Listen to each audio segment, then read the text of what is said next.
Hey guys, Recovery Jim here.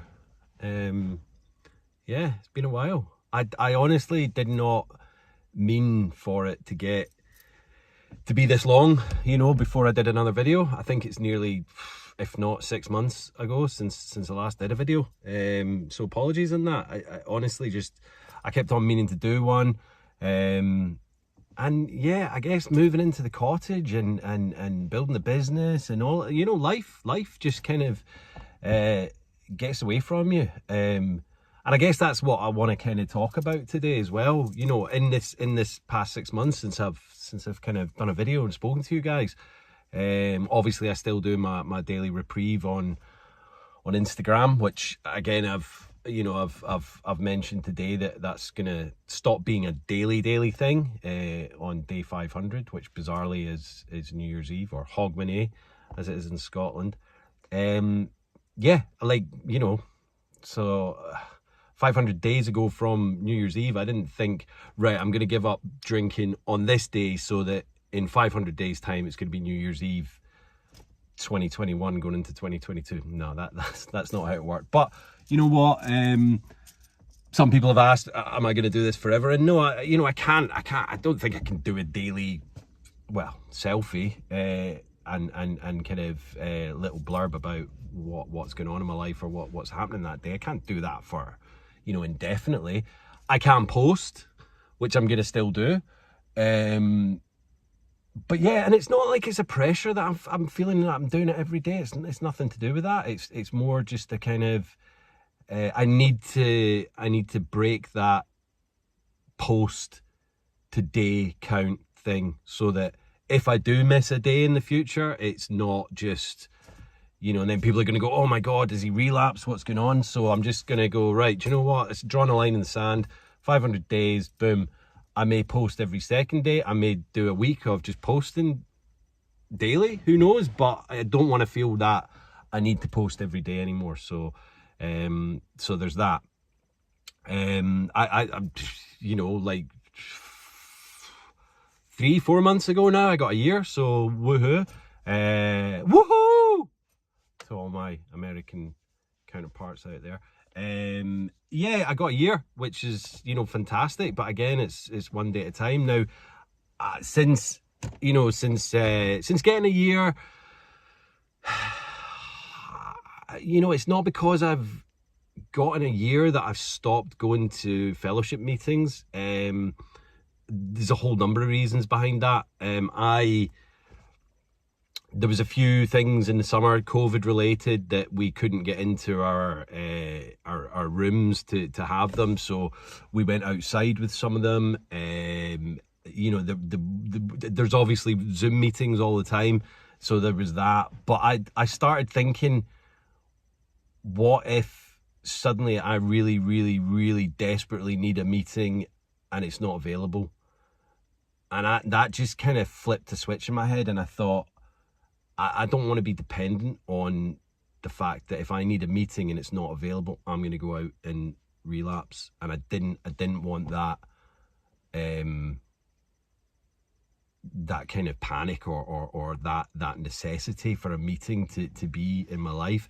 Don't get me wrong, the fellowship and SMART and all the other stuff that I was doing, especially way back at the beginning in my 90 meetings in 90 days, undoubtedly is what got me and kept me sober at the beginning. The people I met, the shares that I heard, reading the book, doing the 12 steps, which I have completed my 12 steps, and I still hold a lot of things dear to me that is in the big book and all of that kind of stuff. But I don't want to be in a point in my life where if I don't go to a meeting, I'm going to relapse. I know that the meetings are the main structure of people's recovery and this, that, and the other. But you know what? Everyone's recovery is their own, and for me, I need to rebuild and make my own form of recovery. I need to.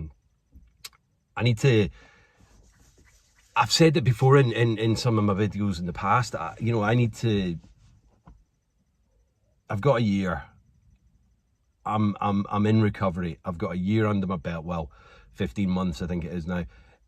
You know, that kind of phase is there.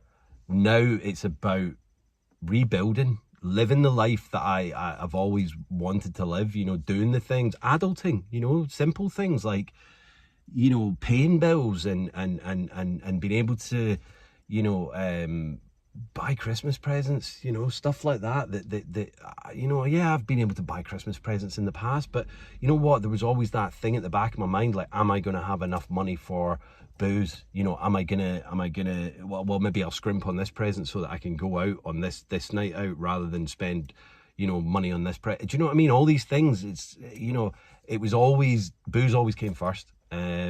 You know, was my rent due? Well, have I got enough money for booze?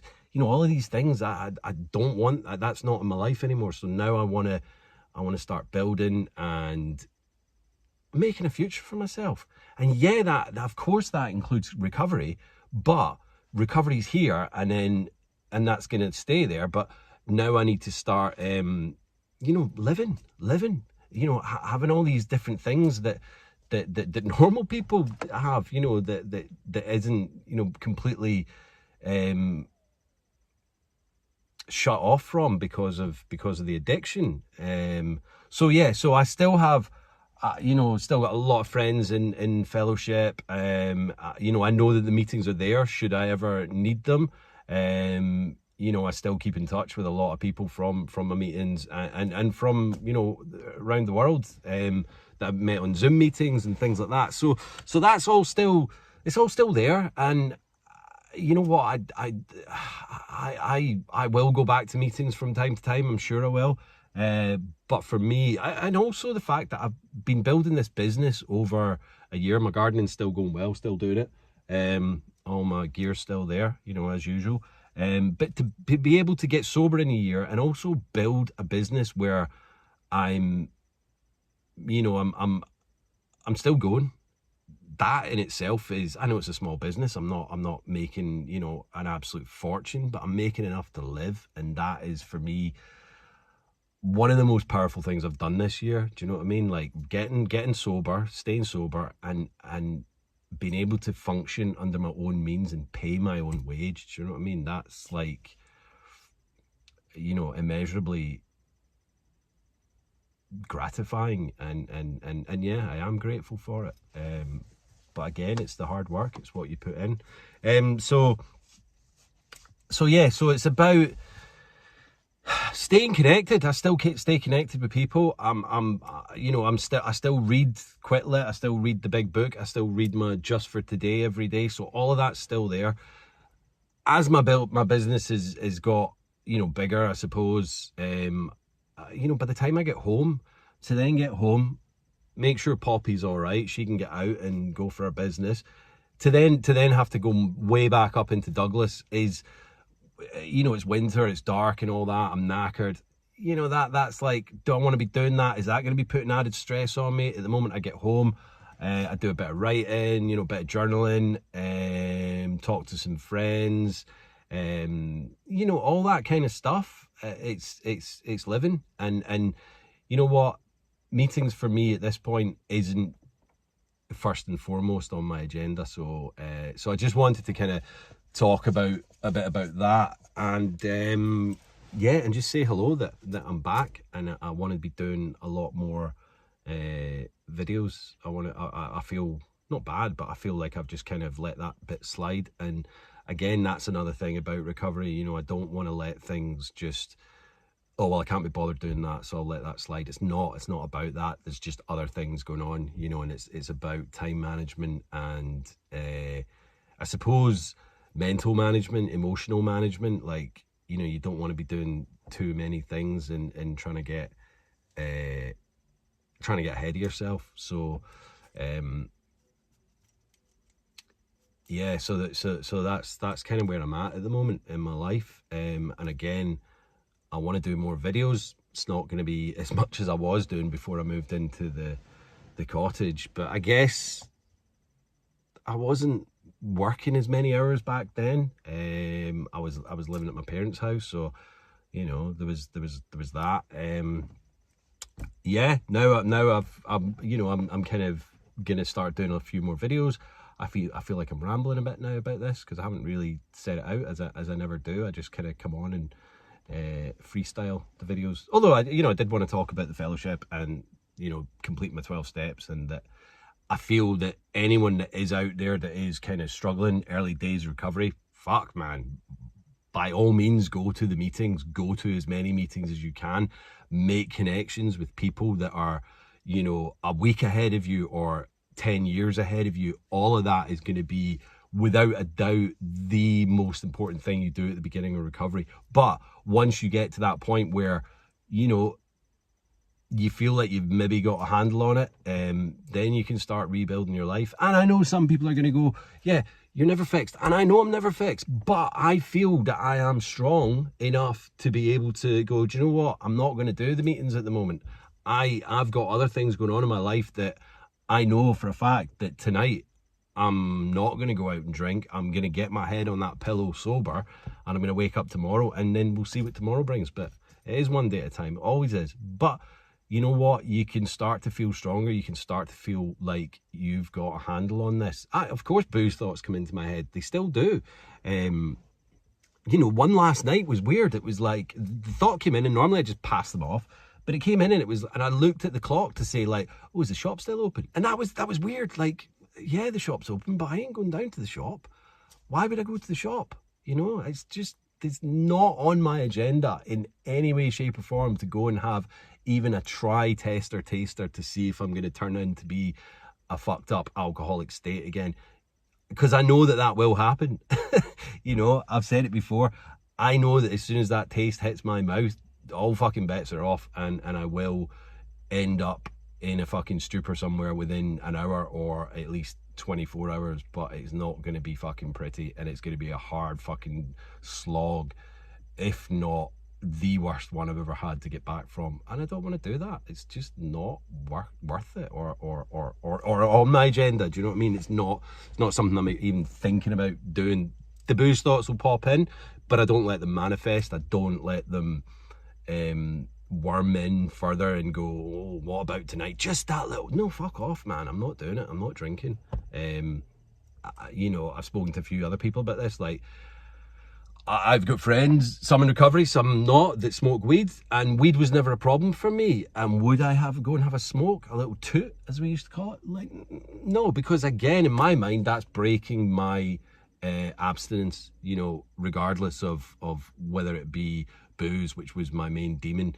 But yeah, and I don't think that weed would lead me on to booze. It's not a gateway drug for me at all. So that's not going to lead me back down that path. But that said, it's a drug, it's a mind-altering substance, so I'm steering clear of it.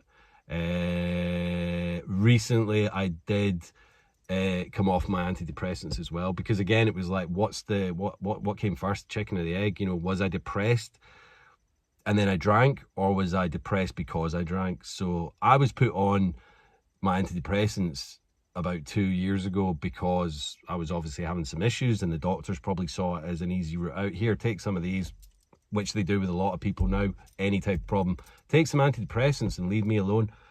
There's a lot of good doctors out there, I'm not dissing them, but I think in my situation, yeah, maybe that wasn't the place for me, or the thing for me to go on.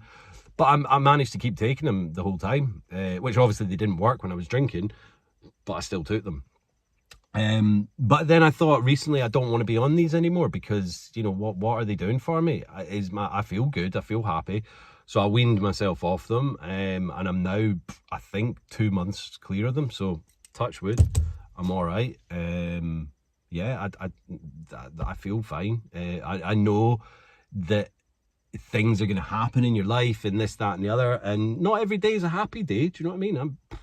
But I don't think it's enough for me to be numb to what's going on. I want to have emotions. I want to feel things. I want to be able to see what's going on in the world, and not just go, well, I'm on a drug, so I'm happy. No, I want to be happy for being happy because of things that I've created or things that are happening around me in my life. I want to be happy because of that, not because I'm on some kind of chemical.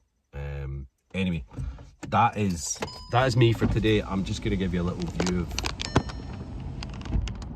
where I'm at, because we always do this. I think I'm doing it right.